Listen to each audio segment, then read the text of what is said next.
Hello and welcome. Today we are going to dive deep into the fascinating world of technology in supply chains. As technology continues to evolve at a rapid pace, every evolution we see today is built upon the foundation of earlier innovations. From automation and robotics to AI, digital twins, and 3D printing. These technologies are transforming the way businesses operate, plan, and deliver. In this series, we will explore each important concept in detail. We will also understand their real-world applications.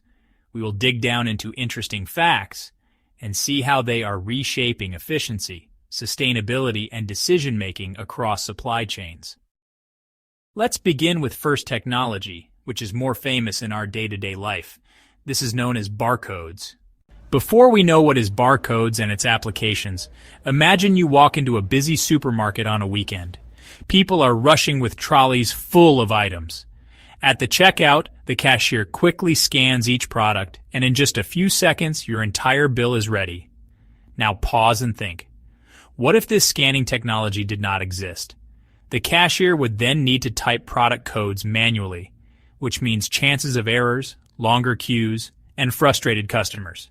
This simple act of scanning is made possible by a technology that has quietly transformed not just retail, but also supply chain and logistics worldwide, the barcode. So, what exactly is a barcode?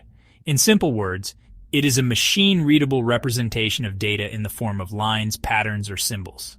These codes store information such as product numbers, serial numbers, or batch codes. When scanned, this information is retrieved instantly and sent into a computer system.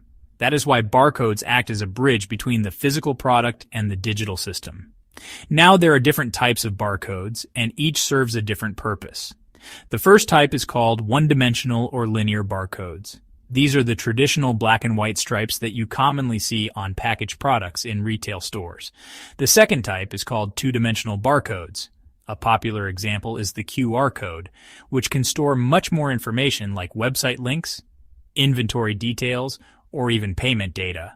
Finally, the third type is GS1 standardized barcodes. GS1 stands for Global Standards 1. This type of barcode is globally recognized and used in supply chain and manufacturing to ensure that a product scanned in one country can be identified in another without any confusion. Let's understand how barcode technology runs with a simple example. Imagine a pallet arrives at your warehouse with barcoded boxes. A worker scans each barcode with a handheld scanner as the boxes are unloaded.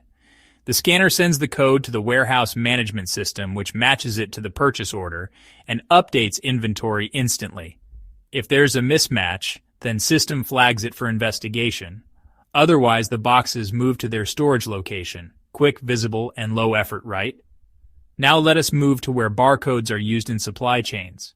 The first use is in inventory management, where companies track incoming and outgoing stock by simply scanning items, which helps them to reduce manual errors and improves work accuracy. The second prominent use is within warehouse operations. Here workers scan items during picking, packing, and put away. This which ensures the right product goes to the right customer. The third use is within logistics and transportation. Here barcodes help to track shipments at every checkpoint, so customers can see where their order is in real time. The fourth use is in manufacturing, where barcodes help to trace raw materials and final products across production lines. The fifth use is in retail and customer transactions. We all have seen this in supermarkets where faster scanning at checkout counters makes the buying process seamless, saving both time and money.